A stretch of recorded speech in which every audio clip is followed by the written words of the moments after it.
Hi friend, আমি কণিকা। আমার সেলাই ঘরে আপনাদের সবাইকে সুস্বাগতম।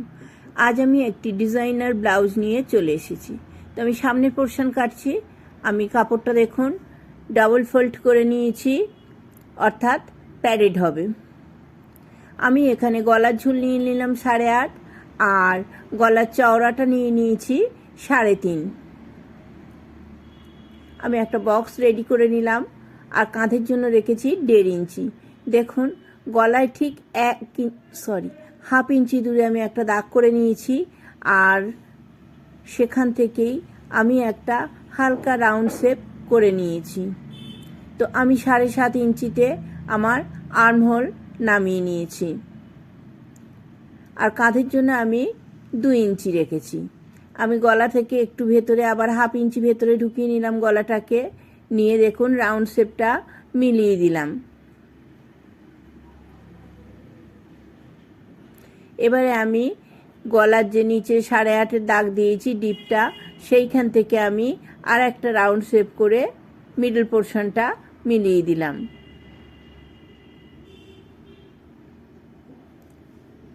এবারে আমি অ্যাপেক্স পয়েন্টটা নিয়ে নিচ্ছি। আমাদের চেস্টের মাপ অনুযায়ী অ্যাপেক্স পয়েন্ট নিয়ে নিচ্ছি আমি।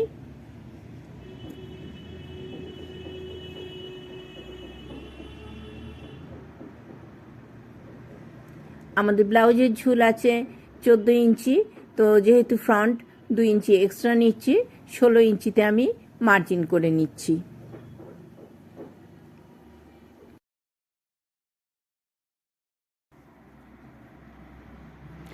এক ইঞ্চি দূরত্বে আমি টেকনটা নিয়ে নিলাম, দুদিকেই 1 ইঞ্চি অর্থাৎ 2 ইঞ্চি, আর হাফ ইঞ্চি করে 2 ইঞ্চি সেলাইয়ের জন্য যাবে 3 ইঞ্চিতে। আমি টোটাল টেকিংটা হবে 3 ইঞ্চি। আমি এখানে শেপার বসিয়ে প্রিন্সেস কাটের শেপটা নিয়ে নিচ্ছি।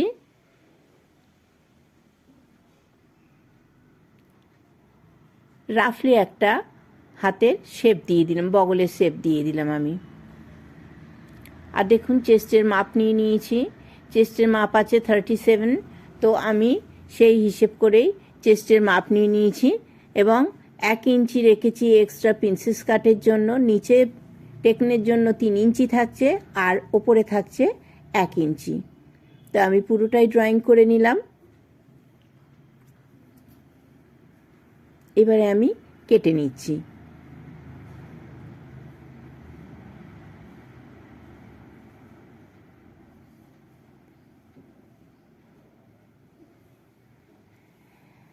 আমি আউটলাইনটা কেটে নিলাম। এবারে ওটাকে আমি কাপড়ের উপর বসিয়ে, মানে মেন ফেব্রিকের উপর বসিয়ে কেটে নেব। তো এখানে আমি পেছন পোর্শনটাও কেটে নিচ্ছি। দেখুন আমাদের ঝুল যেহেতু 14 আছে, আমি 15 ঝুল নিয়েছি, আর 8 ইঞ্চি নিচ্ছি কাঁধের জন্য।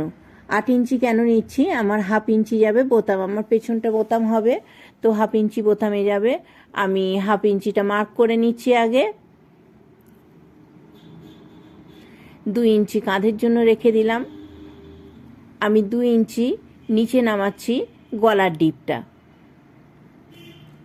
এখানেও একটা বক্স করে নিচ্ছি, এবং গলা ড্রয়িংটা করে নেব। ঠিক 1 ইঞ্চি নিচে আমি আর একটা মার্ক করছি। আমাদের পিঠের নিচের পোর্শনটা থাকবে 3 ইঞ্চি, তো আমি 4 ইঞ্চিতে মার্ক করে নিচ্ছি 1 ইঞ্চি সেলাইয়ের জন্য। এবার দেখুন মিডল পোর্শনটাকে আমি ভাঁজ করে নিলাম। ভাঁজ করে নিয়ে আমি দেখুন সেই ফিতেটা মিডল করেই আমি একটা রাউন্ড শেপ দিয়ে দিচ্ছি, যাতে আমাদের পুরো রাউন্ডটা সমান হয়। আমি সেই জন্য ফিতেটা মিডল করেই রাউন্ড শেপটা দিয়ে দিচ্ছি।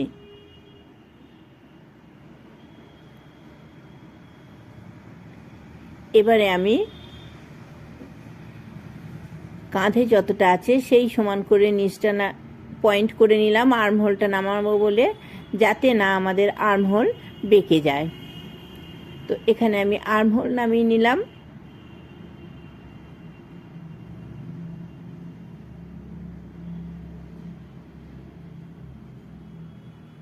আমি নিচে 1 ইঞ্চি এক্সট্রা রাখবো আমাদের টেকনের জন্য, আর 1.5 ইঞ্চি আমাদের এক্সট্রা থাকবে ভেতরের কাপড়ের জন্য।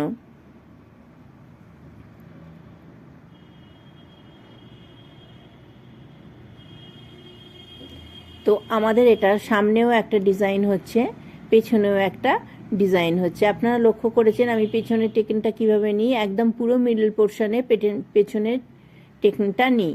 যেখান থেকে আমি বোতামের ঘর নেব, সেইখান বোতামের জন্য সেলাই পড়বে, সেই সেলাই থেকে আর বডির সেলাই পর্যন্ত মাপ করে মিডল পোর্শনটা নিয়ে তবেই আমি টেকিংটা কাটি। তো এখানেও আমি পুরো আউটলাইনটা আগে কেটে নেব, তারপর মেন ফেব্রিকের ওপর বসিয়ে আমি রাউন্ড শেপটা দিয়ে নেব।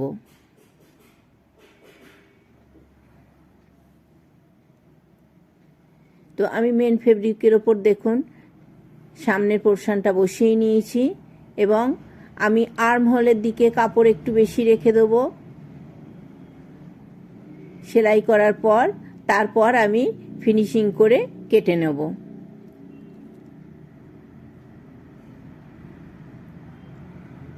সম্পূর্ণ ভিডিওটায় আমার সঙ্গে থাকার জন্য আপনাদের সবাইকে অনেক অনেক অনেক ধন্যবাদ। আমার কাজ যদি আপনাদের ভালো লেগে থাকে তো প্লিজ প্লিজ প্লিজ আমার চ্যানেলটা সাবস্ক্রাইব করে আমার সঙ্গে থাকবেন। Thank you.